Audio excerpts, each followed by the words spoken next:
Hi, my name is Nicole. Hi, my name is Diamond. And welcome to the Dope Student Podcast. And who do we have here today? I'm Gabe. I'm Kevin. Okay, so I'm going to be asking you some questions. How did the idea for the Moov app come about, and what inspired you to create a platform to combine attendance, tracking, bus time events, meeting, and games? Yeah, well, we were recent students. I mean, we graduated high school 5 years ago, and kind of realized that being a student is tough, and it could be a whole lot better. It's tough to get information communicated to you. Like if you're looking around, what clubs could I join? What sports are out there? It's kind of tough just to see what's out there. And so that's kind of been our inspiration, just being recent students, missing out on a lot, So. I think that's the biggest thing is like missing out. There are so many opportunities that are offered at schools, but I think sometimes they're not communicated to kids in the right way. So that was really kind of the passion there. Can you share the story of how you initially connected with Mr. Jarrett and what role he played in the development or enhancement of the Moov app?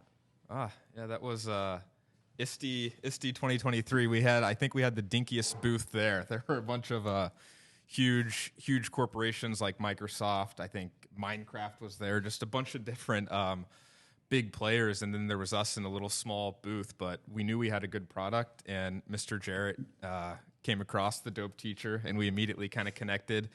He loved what we were doing, and we talked about what he was doing. We're super inspired to see him, building this for you guys and kind of going against the grain there. So it was a really good first connection. In your experience at ISTE 23 in Philly, were you key takeaways or memorable moments that stood out to you? How did the event contribute to evolvement of the Moov app? Good question.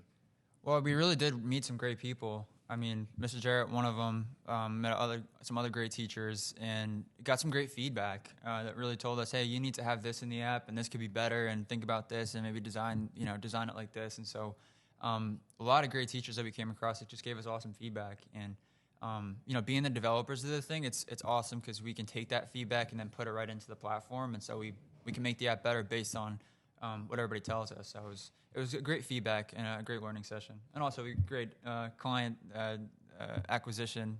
So we got some clients there. For sure, yeah. I think like my biggest thing with ISTE and just in life in general is like you never know who you're gonna meet or what conversation you could have.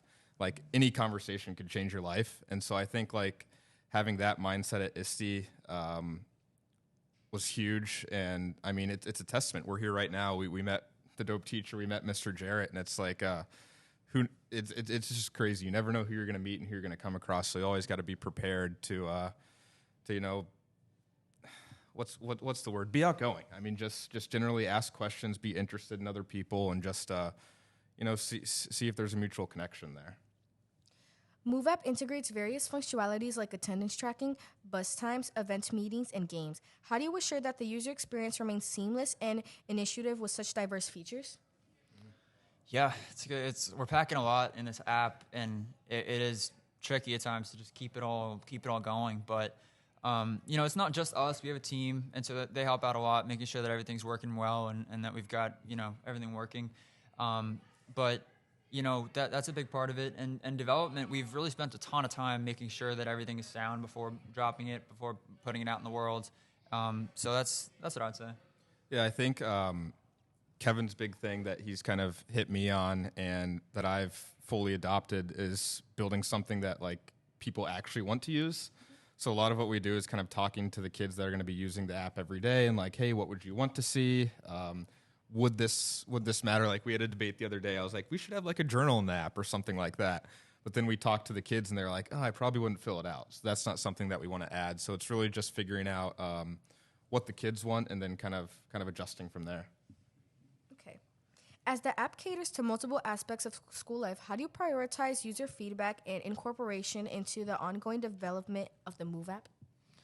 It really is just talking to you guys, specifically students, because everything we're doing is for students. So it's conversations with seniors, with juniors, with especially the upperclassmen and some of the influential students at schools, and really everybody, just understanding what could be better about the thing. So we've heard some really great feedback, and that's really been a driving force for us. Yeah, nothing to add there. He's on the money. Could you provide insights into the features of the Moov app that that have received the most positive feedback from schools or users? I think it'd have to be the engagement piece. We're making sure that we're getting students engaged and involved in more things, and we're also providing a dashboard for administrators to see how engaged students are. So sometimes it's not that straightforward. What students are doing after school or what activities they're involved in. But we're providing a place for administrators to see, like, maybe we should focus on these students. They're maybe not doing as much as some others. And just checking in with them. And so that we've seen that just be a real game changer for especially administrators to see, like, hey, let's check in on these students. Maybe they should be doing more.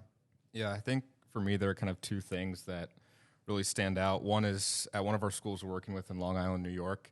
A girl said, I was in 3 clubs before this app, and now I'm in 6. And just to hear that, helping the kids discover, like, exploring their passions. Kevin and I both tell the story and kind of how we started the podcast. Like, we both missed out. And to hear that kids aren't missing out and have those opportunities is amazing. And then the other thing was actually a parent in another district that said, it gives me the peace of mind to be able to know where my child is in and off the bus. And just little things like that, like having an actual impact on someone's life path is just very, very fulfilling for us.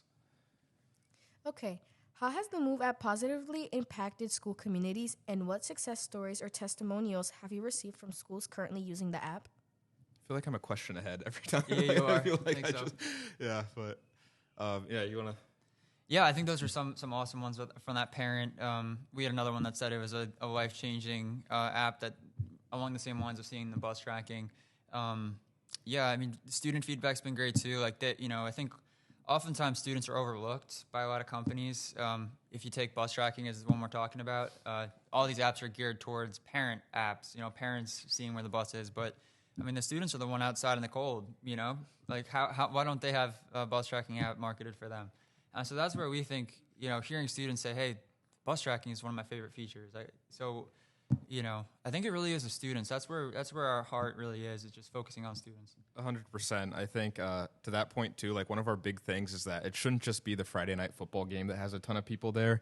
It should be, the field hockey game on a Tuesday night, and to be able to have like the sports that aren't as hype, I guess you could say in the generic sense, get traction and have your friends come and support you. That's another huge thing there. So. What challenges did you face? Let me just rerun that back. Okay. What challenges did you face during the development and implement of the Moov app, particularly when integrating features related to attendance, bus time, events, meeting, and games? Yeah, it's all tough. It takes a lot of time, and I think we just try to move slowly with everything that we're doing, making sure that it works really well. I think working with other people too, with other companies, sometimes we're pushing the pace. Like we're really excited to get something going, and we have to kind of work with others and make sure that they're also just like as excited about it as we are. And so that makes it tough too, because you're raring to go, and sometimes somebody else might not be, and it's just coordinating too with other people and other companies is tough. But we've made it work so far. Yeah, kind of reminds me, there's a book like Thinking Fast and Slow, and it's kind of just applying different mindsets in different situations. So sometimes we really got to move the buck forward, be extremely persistent, but other times it's kind of just like, well, let's see how this thing develops. Let's wait on timing, because timing's everything. And so there have definitely been times, and Kevin says it best, we've fallen on our face and figured it out. But we're always consistently building, and that's never going to stop. So. In terms of expansion, can you share how many schools are currently utilizing the Moov app, and how do you have plans to broaden its reach to more educational institutions? Yeah, we've been growing really fast. It's really exciting. We've got a number of districts right now. So we just picked up a Syosset school district. We just finished a pilot up with them, and that was really great. We're with Glen Cove City School District, Garden City, Smithtown, South Huntington.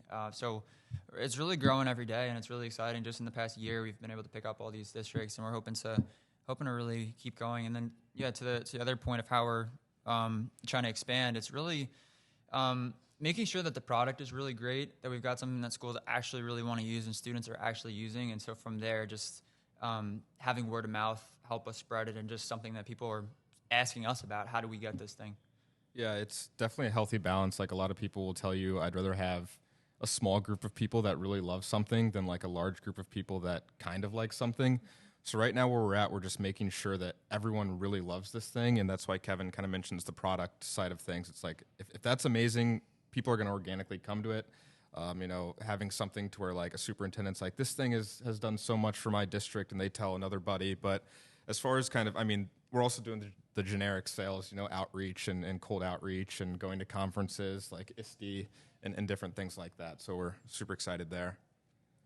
Last question for today is, looking ahead, what exciting updates or new features can users expect from the Moov app in the coming months? And how do you envision its role evolving within school communities? Good question. I feel like there are a plethora of things that we're always working on that are kind of in the hopper. But if I had to pick one, I'd really say focusing on like the elementaries. We're really trying to figure out, and I think we're cracking the code to the value add for elementary students, but a lot of it is based around engagement, parent engagement, community engagement, just kind of the whole broader spectrum when you look at a school community, not just, one high school or something like that. What do you think, Kev? I would actually say the same thing. I think community engagement, getting the parents excited about it, and then, like Gabe said, focusing on the elementaries and middle schools. It's been a product that, as we were recent high school students, that's where we saw the most value, but there's a ton of value for middle schoolers and elementary students too. Maybe it's on a web version of the app instead of the mobile, but helping everybody discover, and maybe even middle school and elementaries might be better because it's a better time to try to, put them on the right path. Yeah, and I think, we were just recently talking, and we've kind of heard from some people that there could be a real value add for parent social stuff around the school, like being able to see like my mom could see that Kevin's mom is going to your volleyball game or something like that, and even though my mom doesn't have a kid in volleyball, she wants to go hang out with Kevin's mom. So it's just some social stuff like that, and really just bringing the community together. Okay, thank you so much for coming on to the Dope Student Podcast and letting me interview you. Yes, thank you guys. Thanks.